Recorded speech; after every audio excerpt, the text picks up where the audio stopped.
I'm Ross, a curious parent. And I'm John, an education expert. This is From the Sidelines. Bite-sized study tips to help you help them through. Good to see you again, John. Yeah, you too, Ross. How's things been since last time we spoke?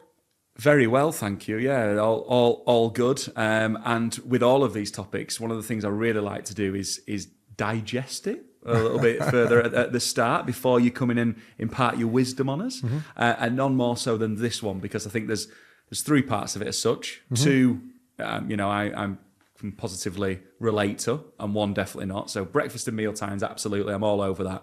Very rarely do I let myself get hungry, which I know is the third component in that one there. Always see the value of food. I'm very excited to talk about food, breakfast, set meal times, and what that means in terms of this. Yeah, and I think it's hopefully really, it's something that we can all associate with, because, we all eat.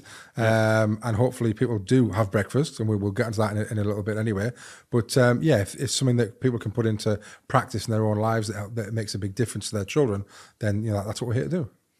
And we've always mentioned, haven't we, about people sharing with us their images of putting into practice some of these resources. But I must admit, I'll be very keen to see pictures of breakfasts if we can. That would that might make you hungry, though. That would really satisfy me, to be honest. Yeah, seeing some pictures of some breakfast. But no, let's get onto it seriously, because obviously this is about everything that Parent Care and Champion can do. Mm-hmm. Not about understanding topics or understanding subjects in detail, but actually little tips and tricks that we can do in the home and outside of the home that help our young people to achieve the best that they possibly can. Correct. So I've heard it a lot throughout life that breakfast is the most important meal of the day. Yeah. Okay. Now, is this the case, John? Is this real? Is breakfast the most important meal of the day? Okay. Well, it's certainly commonly referenced as that, as the most important meal of the day, and for good reason as well, I think, because it has a massive impact on people's ability, and I say people, I didn't say children there, people's ability to be able to function really well throughout the day. And if we remove children from this and just think about it as human beings, when we sleep, we expend a lot of energy actually in terms of growth and repair overnight. So therefore, we need to replenish those energy sources in the morning. And we also then need to have energy for the day. So if we think about our bodies a bit like a car, you need to fuel that car with fuel so that the car can run. Exactly the same of our bodies, that we need to fuel our bodies before we then start our daily tasks. Now, whether that is going to school, whether that's going to work, whatever it is, we've got to put fuel into our body.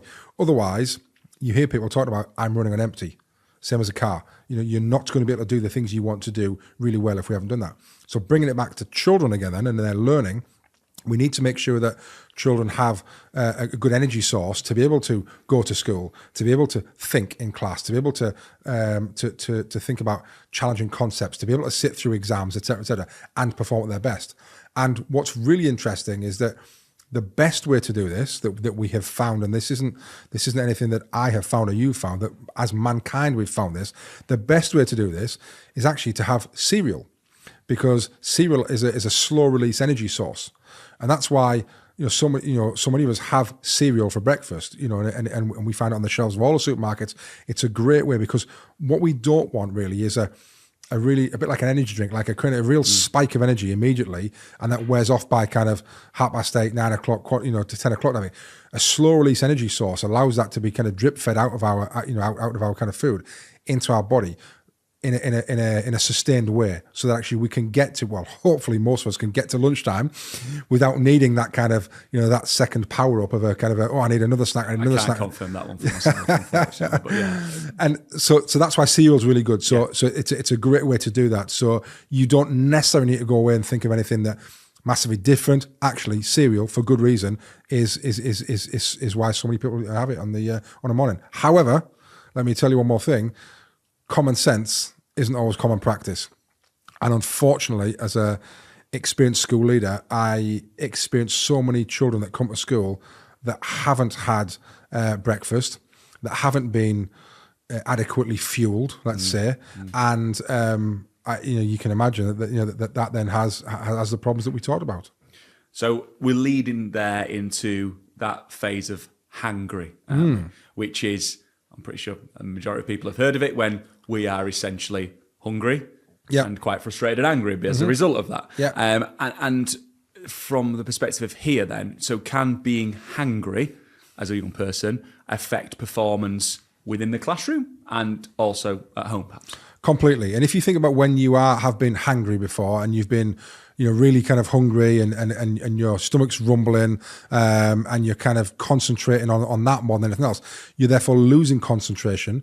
You're not able to focus as much. You're not able to hold your focus and concentration for long periods of time. Lots of things where actually just because of your hunger, your mind is starting to drift. It's a bit like toothache as well.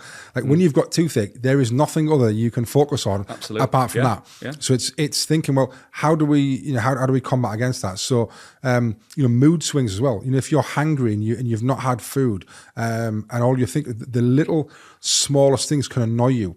And can become big things because your moods kind of swing and the things really distract you and annoy you. So we want our children to be properly fueled. We want them to have had a good breakfast so that they can concentrate, focus, and learn in the best possible way. So that covers the breakfast bit. Yep. The second part of it around set meal times. Okay, so. Working parent, obviously, it's not necessarily easy to have set meal times and to stick by them. Yeah. But equally as well, we do try our best. I know that we try where we can to kind of put them in place. So how does set meal times help children?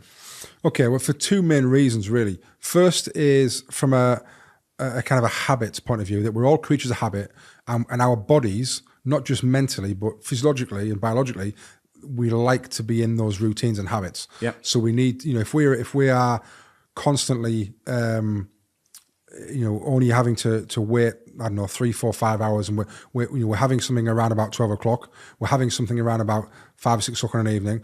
We're not having then anything before we go to bed, and your body gets used to that. Therefore, your body is able to wait through those times, knowing that the next meal is going to be coming at a certain time because your body's got used to it. So that's really useful from that point of view. But secondly, as well, it means that you don't then have to expend lots of brain power and energy thinking and worrying about when the next meal's on the horizon. A bit like, the kind of, the cavemen in terms of where's my next meal coming from? What am I going to do? How am I going to go and find that next meal? Well, actually, this is about knowing that, we have those routines as children. We know what's going to happen. We know when it's going to come. And it just puts us at ease from a psychological and a physical point of view, that our body is in a routine and in a habit. And if we can stick to those routines as much as possible. Now, I know you mentioned it might not be possible if people are working shifts and that kind of stuff. As much as possible, try to keep those set routines.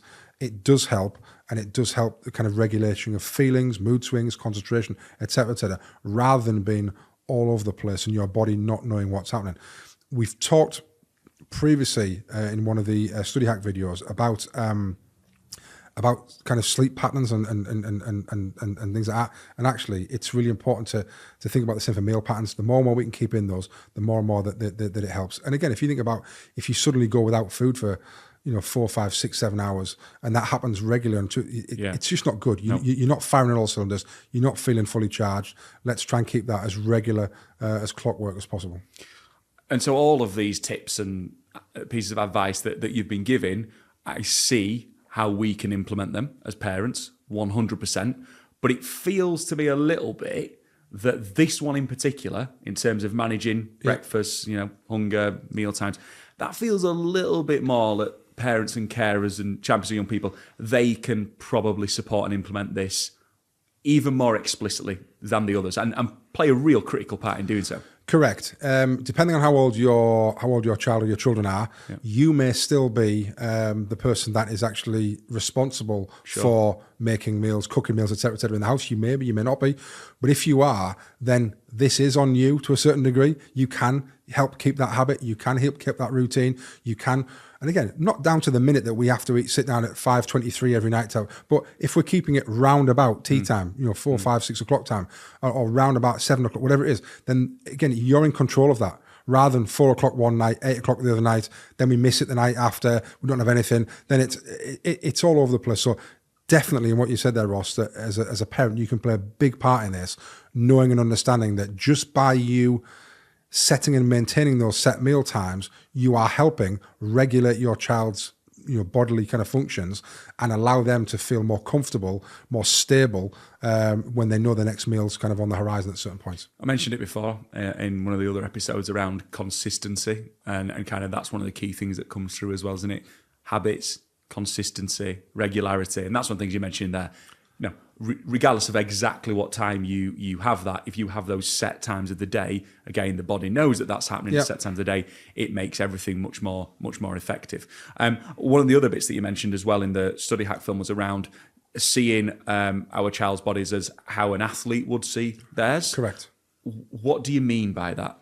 Okay, if we think about athletes, they take care of their body as much as they would take care of their mind. Okay, and sometimes when we think about education, we think about the mind and what we're learning, and we don't think about the body as much.